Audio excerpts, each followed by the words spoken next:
Dobrodošli na zadnjem javljanju s Konjskega vrha v tej sezoni. Imeli smo že veliko srečanj z našim sogovornikom, patrom Karlom Gržanom, nikoli pa še ga nismo spoznali malo bolj osebno, zato bomo to zadnje srečanje izkoristili prav za to.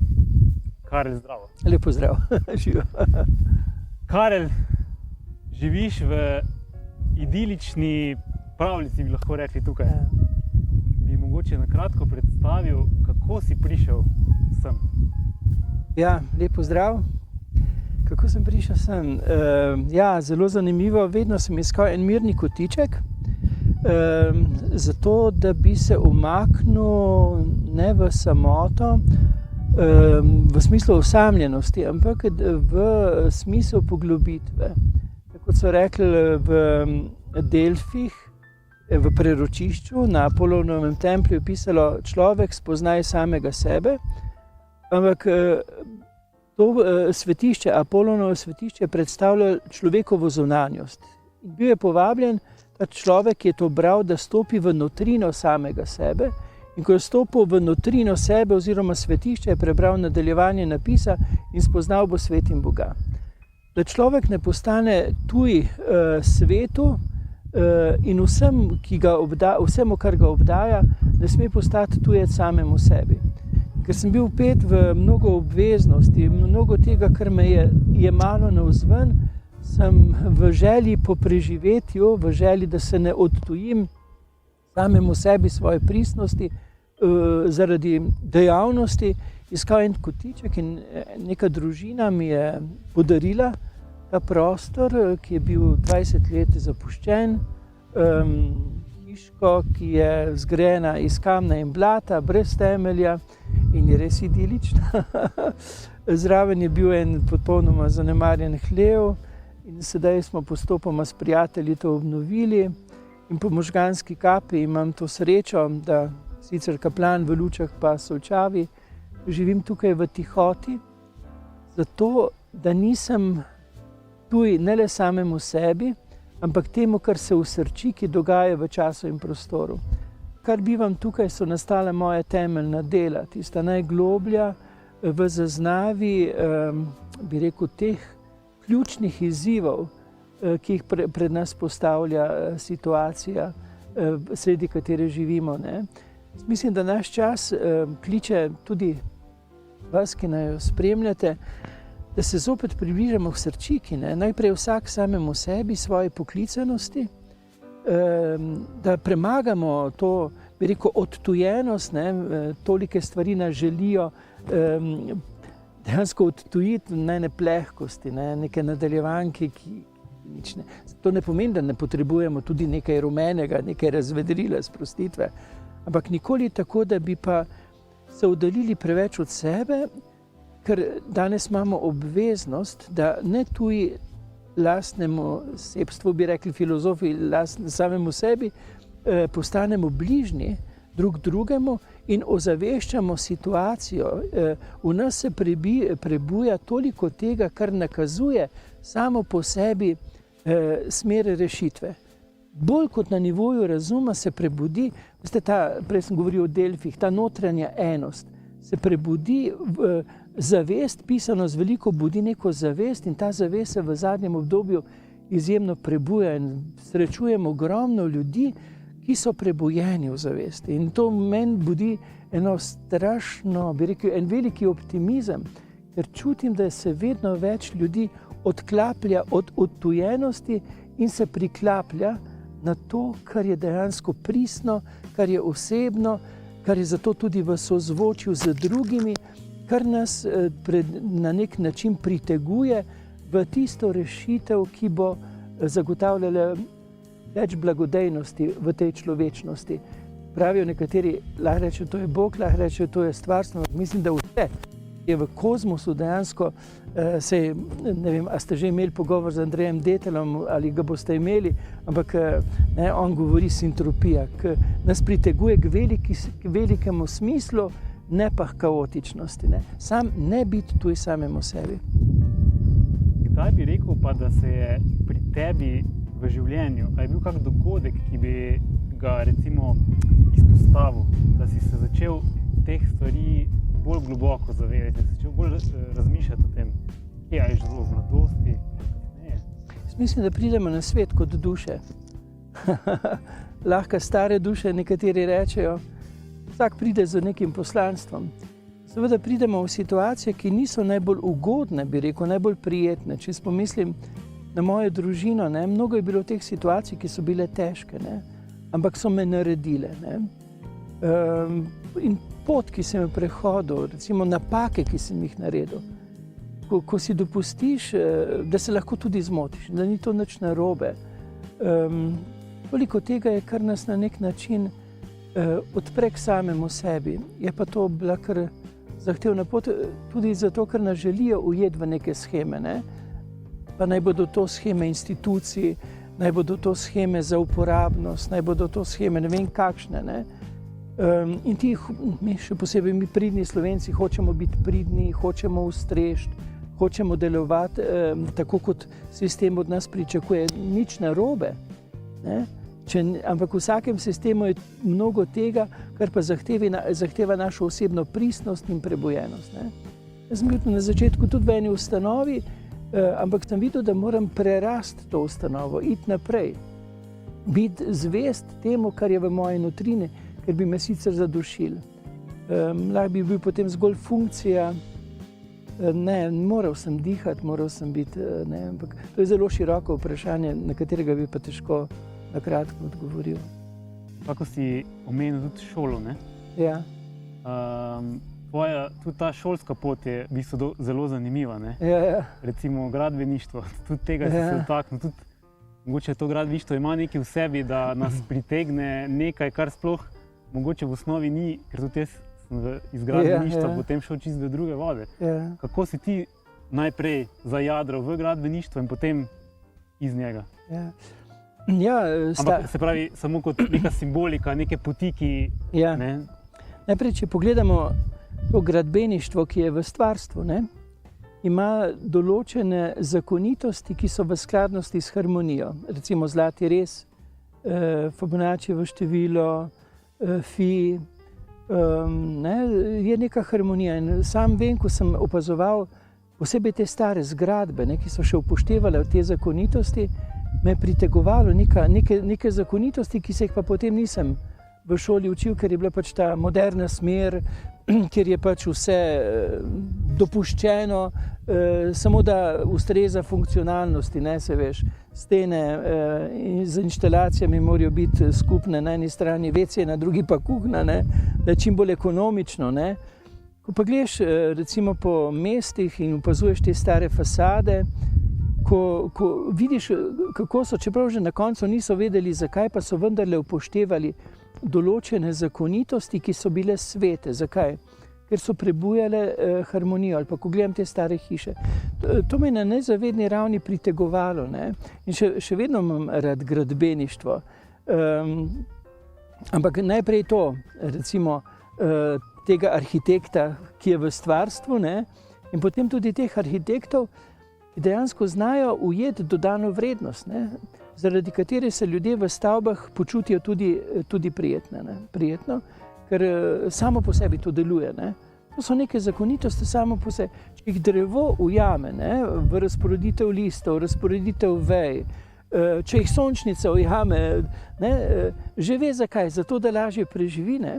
In je naloga arhitekture, da ujame v svoja razmerja tisto, zaradi česar bodo ljudje v stavbah, v prostorih lažje sobivali. To so izjemne mreže. To me je pritegovalo. Pozabil sem, kaj sem me vprašal. No, ravno v tem šolstvu, kako te je potem pot, recimo, če se naveže naprej, ne? Pa teologija. Si nadaljeval potem na teologijo in potem še slovenščino. Ja, pa še. V osnovi pa si imel v bistvu disleksijo. Ja, dislektik, to mi najbolj pomaga zdaj. Ne? Kako? Da ne morem misliti utečeno in pridno in po šablonah. Ne? Veš, človek bi se takoj podredil za to, da deluje pravilno, ne? In dobi za nagrado še 5. In te ujamejo v šablono in težko prideš potem ven, ker potem vedno gledaš, a bom dobil 5, a bom dobil tisto, da bojo rekli, da sem priden. Ne? Če pa ti ne moreš biti, recimo, če ne moreš, tudi če bi hotel ustreči šablonom, pa potem iščeš recimo do dobrih rezultatov svoje poti, po katerih boš lahko prišel do določenega cilja. Ne? In sam sem doktoriral na slovenistiki preprosto samo zato, ker me je k temu primoral moj duhovni oče, ki sploh ni duhovnik, ampak je bil Taras Krmavner. On je dejansko bil veliki specialist za slovensko dramatiko. Njegova posebna velika skrb je bil tudi dramatik Stanko Majcen. Njegove drame, Majcnove drame so izjemno slikovite, polne simbolike. In on je dejansko analiziral dramo Ženina mlaki in je rekel, da ga je infarkt. Zato, ker ni mogel prodreti v simboliko, ki jo je Stanko Majcen izrazil, in potem je dal meni brati to dramo. Ne? Jaz pa nisem mogel misliti utečeno, ne? Ker imam napako v glavi, bi rekel, in sem takoj padel noter. In on je bil fasciniran in me je na nek način, ker je bil pa zelo močna, karizmatična osebnost, za povrh še kolerik, me je dejansko prignal, da sem začel delati na tem svojem daru, ki je pa pravzaprav napaka, ne? Ker disleksija je kakor napaka. Dokler mi napak ne bomo znali izkoristiti za korist, ne? Smo res v napaki. Ne? Ni napak, ampak je vsak v svojskosti dar. In ko bomo znali vsakega na nek način občudovati, prepoznati, potrditi, prepoznati potencial tudi njegovih napak, ker v napakah se skriva ravno ljudje z napakami, prav tam se skriva genialnost, ne? V tej smeri preprosto moramo delovati.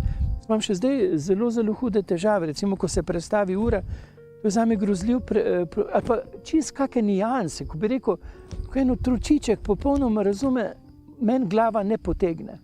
Ampak zdaj vem, recimo, da je to moja prednost v moji svojskosti, ki mi omogoča, da prodrem do vidov na način, kot drugi ne morejo. V času izobraževanja je bilo pa moja to velika stiska, ne? Še posebej zato, ker so takrat, ko so me hoteli na področju, kjer sem doktoriral, prvem vzel osnovne šole poslati v posebno osnovno šolo, ne? Ker bi bilo zame bolj, ni napak. Vsak je dejansko čudovitost v svoji čudnosti, zato je čudovit in tudi čudežen. Ne? Res, da znamo potem te napake izkoristiti v prednosti. Ne? To je zelo dobro sporočilo, ki se premalokrat zavedamo in tudi ko ocenjujemo druge. Ja, v čem je pa ta priložnost? Ne? Recimo, kje je pa tu priložnost? Jaz sem srečal ljudi, ki so genialni bili na svojih področjih, na nekaterih pa popolnoma, bi rekel, nesposobni. Ne?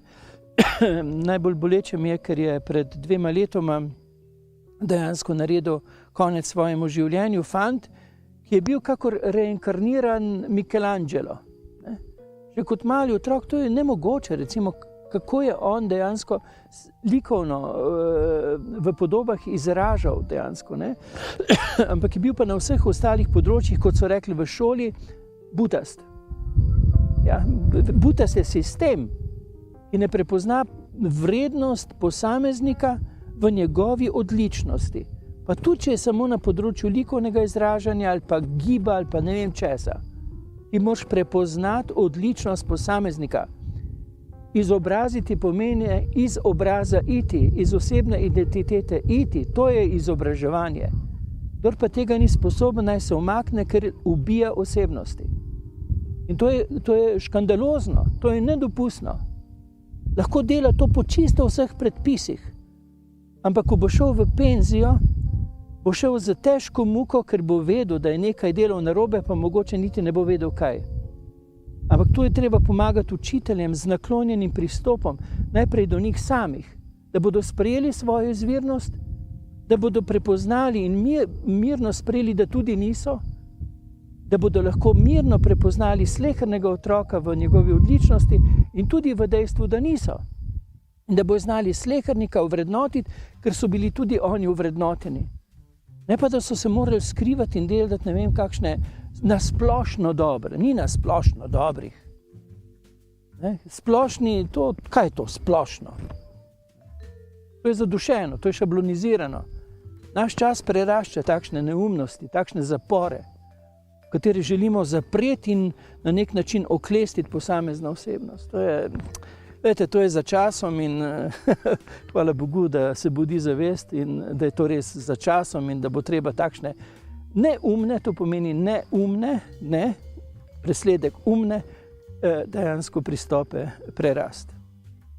So te vsi te pogledi, katerim slediš, pripeljali tudi do tega, da si del svojega življenja recimo namenil delu v komuni? A tudi ja. Ja, tam sem se največ naučil. Jaz se nisem največ naučil pri predmetih psihologije, pa ne vem, glede odnosov do človeka, sociologije, ampak v komuni. Tam sem se največ naučil. Ne. Kako dolgo si bil? Približno 10 let sem deloval na Razborju, je nastala ena komuna, druga pa še potem Kobilje. To je bila prva, potem v Pomurju. Je bilo kar zahtevno postaviti, ker je bilo treba postaviti, obnoviti zgradbe, zbrati sredstva in potem seveda, da je stekla organizacija in vse drugo. Je zanimivo poslanstvo. Kakšen vtis in kaj je to na tebe, kako je to tebe zaznamovalo najbolj? Najbolj me je šokiralo, ko so rekli mladi, da bi jaz tudi mogel iti v komuno za 3 leta. Ne samo kot zunanji spremljevalec, ampak noter. In šokiralo me, zakaj? Zato je, jaz se nimam nič drugo. Ne? In veš, kaj so mi rekli? Da bi bil bolj srečen, da bi bolj prepoznal samega sebe, da bi bolj bil pristen, da bi se manj bal svoje resničnosti, da bi prepoznal svoje odličnosti in da bi se tam, ker si nemočen, popolnoma mirno sprejel, ne skrival v nemoči, ampak postal dopolnjujoč in sodelujoč, ne pa ogrožen. Res sem v komuni prepoznal toliko tega, ker v tej svoji knjigi 95 teza Izhod iz slepe ulice, vzgoje in izobraževanja, bi priporočil model šole za življenje sleherniku, da bi se zmogel sprejeti, da bi zmogel sprejemati, da bi razumel, kakšno priložnost vsa ta čutenja, ki se prebudijo v naših medsebojnih odnosih. Ne samo tista luštna, prijetna, romantična, ampak tudi tista zagonetna, ker so nam dana kot največja priložnost za rast in preraščanje. Mi se pa tega bojimo, ker hočemo fertik zadevo, ker hočemo biti pametni in že mi obvladamo, pa smo togi, nismo voljni. Ne, tu bi morali pomagati. Zato je izziv, ki so ga zanimivo podprli mnogi, bi rekel, visoki pedagogi, ne vem, ni dober izraz, ne, 3 dni samo za temeljna spoznanja, ki jih je treba usvojiti. En dan za logiko, veščino uporabe materijala, nekaj pomaga zidarju, če ima opeko, če ima ne vem kaj, ne zna pa tega uporabiti z lastno domišljijo, da ustvari nekaj dobrega. Torej en dan za logiko in en dan za doživljajsko pedagogiko.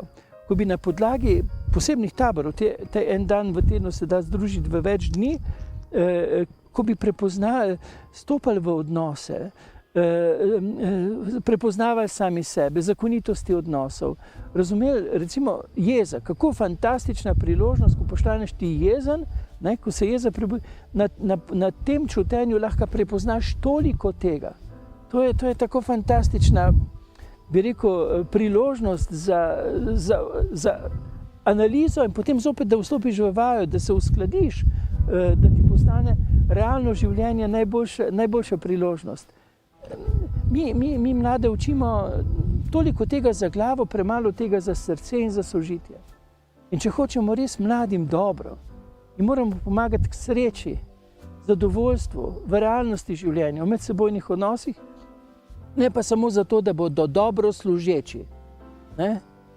To fazo smo prerasli. To je robotizacija človeka in to smo za ponuditi samo človeka. Ne? Ampak pomagati mu za radost bivanja, za polnost doživetja svojega življenja. Pravimo, eno življenje imaš, jih pa ponudimo kot robote oziroma kot metlo. Na koncu, ko je že malo bolj znucano, jo damo pač v kot, dokler še imamo, bedasti koncept imamo trenutno. Bogu hvala, da se budi zavest, da se prebuje zavest, da vstopamo v novost. Ta novost je vedno bolj prebujena in ta novost zaznavamo kot priložnost. Tam ne smemo vstopiti v njo kot z mislijo, bože kak, ne? Mi smo imeli enega profesorja za homiletiko, to je nauko o pridiganju, ki je rekel, gre kakšen župnik na prižnico, pa si reče, bože kak, pol je pa res samo kak. Tudi to novost ne smemo vstopiti, bože kak. Ne. Si direktor knjižnice, zato imamo knjižnice, zato imamo ustanove, da budimo, da jemljemo k sebi tiste misli, ki nam prebujajo zavest. Predvsem pa, da se ne bojimo, ampak to moramo se naučiti, ker mnogi se ustrašijo stopiti samemu sebi, ne? Da se ne bojimo dejansko vračati k lastni izvirnosti in pristnosti, ker je v njej poslanstvo in so že vsi nakazani koncepti naše usmeritve. Ne odtujiti človeka od njega samega, ker to je najbolj, bi rekel, nedopustno delovanje in ravnanje. Ne? V tej smeri žal. Je preveč. Kaj bi recimo izpostavil v svojem življenju, če pomisliš, da si nekaj želel narediti, pa ni uspelo? Ali pa da te je zaznamoval mogoče nek zastavljen cilj, ki ga nisi dosegel? Je kaj takšnega? Kakšen poraz, ne vem. Porazov je bilo veliko, oziroma napak je bilo veliko, bi rekel. Ne? Drugače pa vse sem se zaletaval kot teliček v vrata, ne? Ampak zdaj v tej fazi, trenutno, ne? Pa delam tisto, kar je v sozvočju z mojo poklicanostjo. Ne? Na začetku je bilo pa vse mogoče, ne? Tudi, res. Naredil sem veliko napak, ampak če jih ne bi naredil, se ne bi izučil. So obdobje, ko imamo pravico, da se zmotimo, se celo moramo zmotiti, ne? Da bi se pa zdaj prepuščal tiste napake, ki sem naredil v mladosti, bi bilo pa res nespodobno. Vsako obdobje ima svoje pravice, tudi da se zmotiš. Jaz sem krenil mnogokrat v napačno smer, ki je bila odtujitev, recimo, da sem šel v samostan. Jaz nisem recimo za to, da te nekdo da v shemo. Ampak si moraš tudi mirno priznati, naredil sem napako, pa v tistem mi je bilo celo mogoče koristno. Ne vem, težko je reči. Mnogokrat je napaka v korist, ne? In brez napake ne bi profitiral koristi, uvida, spoznanja, približevanja samemu sebi. Pravzaprav ni napak. Napak je edino, če prestopim mejo spoštljivosti, pravičnosti in odgovornosti do svojega bližnjega in če nisem spoštljiv in odgovoren tudi do samega sebe. Ne? To. Če pa mislim, da se imamo pravico zmotiti. Ne obžalujem svojih zmot, bi pa obžaloval, če se ne bi iz njih kaj naučil. Mi je kar v redu, da sem se velikokrat mimo sekal. Pater. Kako to, da si pater? Jaz sem bil na začetku samostanu in tam rečejo pater. Ne. Potem pa, ko sem išel med škofijske duhovnike, pa sem ohranil patra, ker je preventiva pred gospodom, kajti gospod pa res nočem biti. Jaz sem samo Karel, to imam najraje. Gospod Karel mi je pa tako grozljivo in tako maliči mene samega v moje pristnosti, v moje človeški, doživljajski resničnosti, da mi je to na nek način obremenitev, če me kdo obklada s tem. Zato če ima že kdo potrebo, da nekaj doda, pa če rečem pater, ne, pa rečete pater. Ne. Najbolj simpatično pa mi je bilo, po osamosvojitvi, ko sem šel na Ptuj na občino in me je en uradnik zagledal in rekel, gospod tovariš pater. To mi je bilo pa tako lepo. Imam tovariša raje kot gospoda, tovariš, zelo lep. Meni se zdi, da je celo škoda, da smo določene nazive, ki so izjemno žlahtni, ali pa pozdravi, zdravo recimo. Še angel je pozdravil Marijo, zdravo. Ne? Ni rekel, hvaljen Jezus, ali pa dober dan. Včasih res tako umetelno skušamo nekaj ukiniti. Tako malo tako čudno, nategnjeno tako. Treba se vračati k pristnosti, ki pa ohranja spoštljivost in odgovornost. Danes sem jaz tukaj prvič pri tebi. In prva stvar, ki je bila, ko sva se srečala, si rekel, tikajva se. Kar mi je bilo zelo všeč, ker mi zdi, da prevečkrat je to tikanje, vikanje, ljudje razumejo kot znak nekega spoštovanja, ampak spoštuješ človeka, ne glede na to, če ga vikaš ali tikaš. In zato te nazivi res so včasih popolnoma nepotrebni. Je pa včasih, recimo, med ljudmi, recimo, meni je taka zanimiva anekdota med Finžgarjem pa med Plečnikom, ki sta bila soseda v Trnovem, ne. Finžgar kot župnik, Plečnik kot njegov sosed, domačin, stanovalec. In je pač Finžgar večkrat rekel Plečniku, daj naredi neko mejo med župnijskim pa tvojim ozemljem, ampak Plečnik tega ni naredil, ne. In ko ga je Finžgar nekoč rekel, pa zakaj ne narediš te meje, saj si arhitekt, ne, zasnuj, pa bomo že to zrihtali. Rekel, veš, ne potrebujeva meja, ker jo že imava, ne. Ljudje, ki so spoštljivi, ki so pravični, ki so odgovorni, se lahko mirno tikajo. Bi pa prišel k tebi nekdo, ki bi hotel kazati svoje frustracije in se izživljati in te podcenjevati. Tam pa je potrebno reči, prosim, da me vikate, ne. Ker tam pa je potrebna meja. Ker imaš ljudi, ki še niso predelali določenih frustracij in se želijo povzdigovati nad človekom, še več. V druščini želijo celo podcenjevati, celo zaničevati. Takim pa je treba reči, oprostite, pričakujem, da me boste vikali, ne. Tam pa je meja potrebna. Tako da meje so potrebne, ampak ko dozorimo, to bi rekel osebno, da si človek, ne? Lej, pa ni potrebno mej, ne? Ni potrebno. No, lepo, pa počasi so prišla do konca. Zaključila bova pa s to neko mogoče informacijo, ne, kje smo danes, ne? Na Konjskem vrhu. Ja. Konjski vrh, a je to naključje, da je to Konjski vrh in doma Gospa Kapra, ne? Ja. Ja.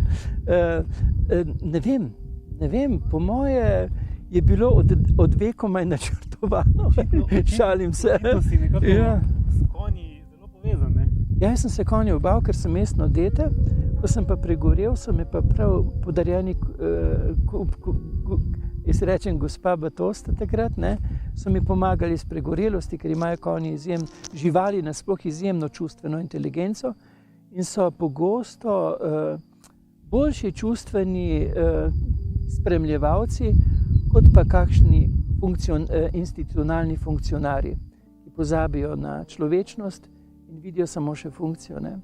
Ja, saj funkcioniramo v institucijah, ampak potrebujemo pa tudi srčnost, sočutje, ne. In recimo Konjiči, takrat Batosti in Batosta sta dan pred me je zadela možganska kap to zaznala in sta bila tudi izjemna spremljevalca potem pri rehabilitaciji, ne. Ja, poklon živalim, zato tudi rečem Kapri, da ona so oni. Ja. Ja. In želim recimo tudi vam, ki naj jo spremljate, ne, če ste v stiski, če ste notranje sami in če imate možnost, ne, za dostojno, odgovorno spremljanje kakšne živali v zavetišču, veste, ona bo rešila veliko bolj vas, kot pa vi njo, ne. To sem imel najtežje primere, ko so recimo staršem umrli otroci, ko so naredili samomor, recimo niso mogli ven iz te svoje, ne, so posvojili živalca in je živalca rešila njih, ne. Prav zanimivo, kako lahko živali, če jim damo tisto vrednost, ki jo imajo, ne, od Boga dano vrednost, ne, kako lahko postanejo naši, bi rekel, žlahtni sopotniki. Odlična misel za zaključek. Karel, hvala lepa za vse pogovore, za vse misli, ki si jih delil z nami. Hvala za zaupanje. Dragi gledalci, hvala lepa, da ste bili z nami v vsem tem času. Vidimo se spet, upam, da v živo v novi sezoni. Karel, tudi s tabo in tudi seveda z vami. Do takrat pa lep pozdrav in uživajte. Lepo se imejte.